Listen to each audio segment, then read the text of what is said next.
Cet ensemble d'aquarelles du XVIIIe siècle, spécialement conçu pour le marché occidental, détaille le processus de fabrication de la porcelaine à Jingdezhen sous la dynastie des Qing. Chaque image montre une étape de la division du travail, de l'extraction des terres à porcelaine à l'exportation.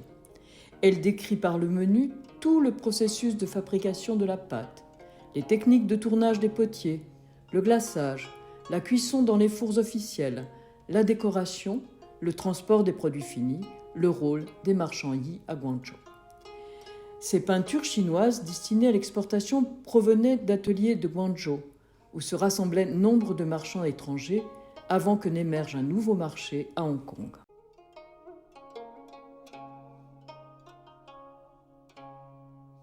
Cette série de peintures s'ouvre sur une image intitulée Rao Zhou. Elle représente des mandarins arrivant par bateau dans une cité fortifiée située sur les rives du Yangtze, à 18 li de Jingdezhen, au lieu du commerce de la porcelaine. On reconnaît la ville à cette pagode rouge bâtie au tout début de la dynastie des Song du Nord. Les bateaux qui arborent des bannières jaunes sont les bateaux officiels des collecteurs d'impôts. Lourdement chargés, ils seront escortés jusqu'à la capitale. Sous la dynastie Qing, on s'acquittait en effet de ces impôts fonciers en céréales, en briques destinées à la construction des murailles, en porcelaine, en tissu ou en coton.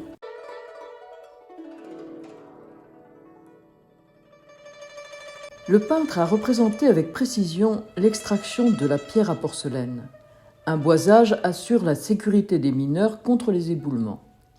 L'ouvrier le plus expérimenté détache les blocs rocheux à la masse et à la pointerole, tandis qu'un jeune apprenti remplit, à l'aide d'une houe, les 2 paniers qu'il portera à la palanche, cette longue perche jaune qu'on voit à côté de son chapeau et de son panier d'osier. Déjà, d'autres porteurs se pressent sur le sentier qui mène au bokar.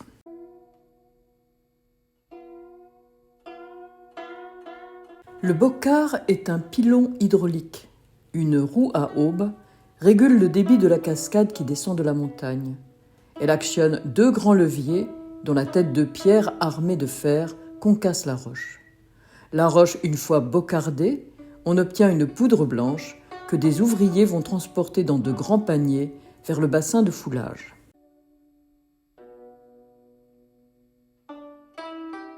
La poudre de roche est ensuite foulée par des buffles dans un bassin rempli d'eau claire. Quand les buffles menés par le bouvier ont fait leur office, on laisse reposer le mélange et on recueille la couche qui surnage à la surface de l'eau pour la soumettre à une nouvelle décantation. On répète l'opération tant que l'eau de surface est trouble, puis on reporte au bokar le résidu des roches qui s'est déposé au fond du bassin. Quant à la pâte recueillie, elle est transportée à l'atelier où elle sera tamisée et filtrée.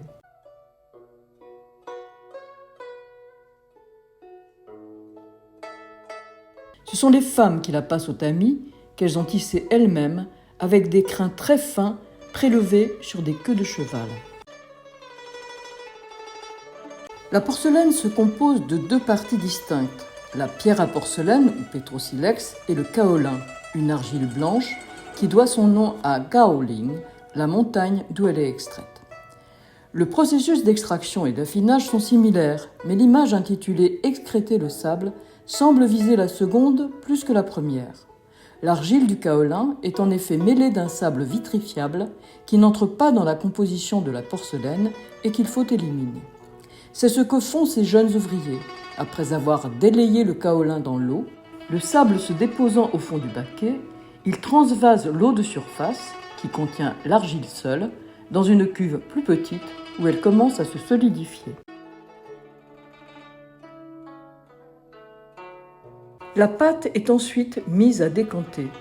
On dispose pour ce faire des briques dans un baquet de bois sans fond.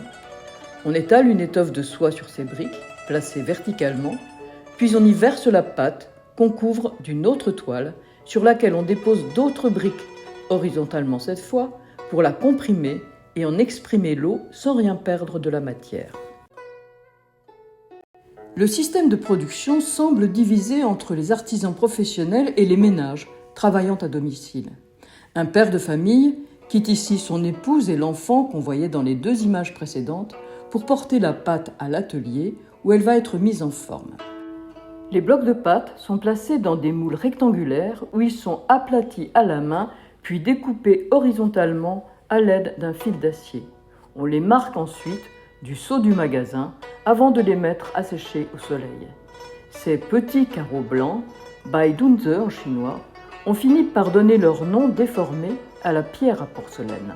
On l'appelle Petunse pour la distinguer du kaolin, lui aussi livré en briquettes estampillées du nom de l'atelier. Le Petunse et le kaolin sont tous les deux extraits des montagnes de Qimen dans l'Anhui.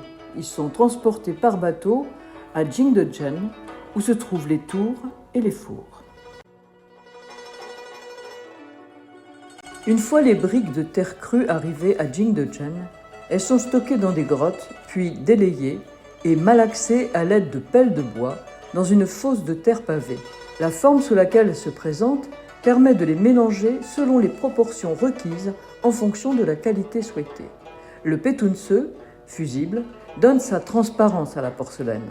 Le kaolin, infusible, permet de faire baisser le point de fusion de la pierre à porcelaine et de supporter les températures nécessaires à sa vitrification. Le potier utilise le tour pour modeler les assiettes, les bols, les coupes, les sous-coupes et autres ustensiles circulaires. Le plateau de bois, perpendiculaire à l'arbre, doit tourner à une vitesse constante pour donner aux céramiques une épaisseur uniforme. Un ouvrier, debout, se tient des 2 mains à une corde pour assurer de son pied la régularité de la rotation.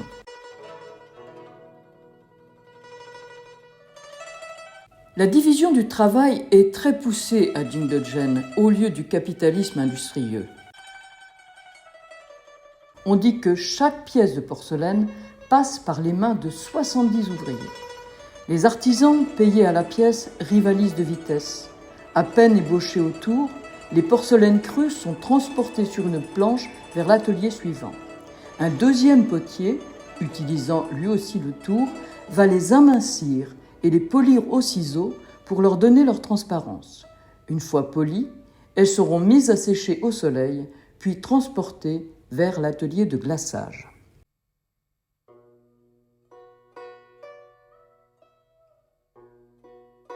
Les artisans qu'on voit sur la planche tiennent à la main une petite pièce ronde. Ils la tiennent par le pied pour la plonger dans la cuve contenant la couverte. La couverte est un enduit fait à base de Petunse, délayé et mélangé de divers additifs qui va se vitrifier à la cuisson. Pour les vases et les objets sculptés de grande taille, on remplit un tuyau de bambou en le plongeant dans la glaçure et on souffle uniformément sur la surface extérieure de l'objet. À en juger par la taille respective de ces glaceurs, de leur patron et du bambin qu'il tient par la main, ce sont de tout jeunes adolescents. Jingdezhen est entouré de montagnes boisées qui fournissent le combustible. Les troncs abattus sont mis en grumes, débités par les sieurs de long en segments égaux, qui seront à leur tour partagés en 3. Si l'on prend pour repère la longueur de l'avant-bras des ouvriers, chaque bûche fait environ 50 cm. Les bûches, fendues en 4 à la hache et au coin, débarrassées de leur écorce, solidement liées, seront transportées à la palanche. Chaque porteur se charge d'une 60aine de morceaux de bois dont l'uniformité contribue à la régulation de la température des fours. La surexploitation des forêts est probablement à l'origine du déclin de Jingdezhen. La cuisson exige de hautes températures. Pour soustraire les porcelaines crues à l'action directe des flammes, à l'influence de la cendre et des gaz, on les enferme dans des casettes, des boîtes de terre réfractaire. Le processus de cuisson étant hautement aléatoire, les artisans tentent de se concilier les dieux en plaçant un bol à offrande dans l'une de ces boîtes avant de charger le four.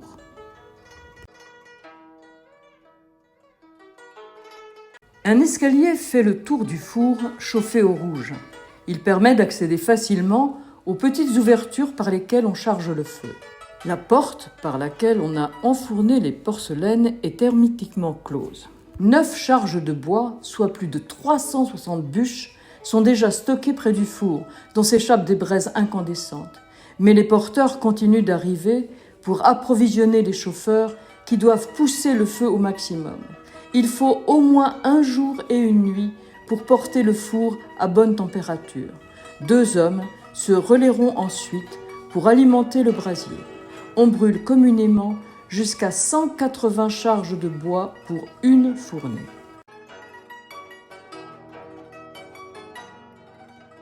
La couleur pourpre des casettes indique que la cuisson est terminée. La tête couverte d'un chapeau de bambou, le bas du corps enveloppé d'une étoffe mouillée, l'artisan fournier vient d'ouvrir le four. Les 2 mains emmitouflées dans des gants faits de 10 couches d'un tissu épais qu'on a laissé tremper dans de l'eau froide, les pieds protégés du sol brûlant par des socs de bois, il vide le four. À ses côtés, un apprenti ouvre les casettes pour en extraire les bols, eux aussi de couleur pourpre, encore tout chauds, qu'il empile dans de grands paniers d'osier. Refroidis, ils seront livrés à la palanche aux marchands de Canton.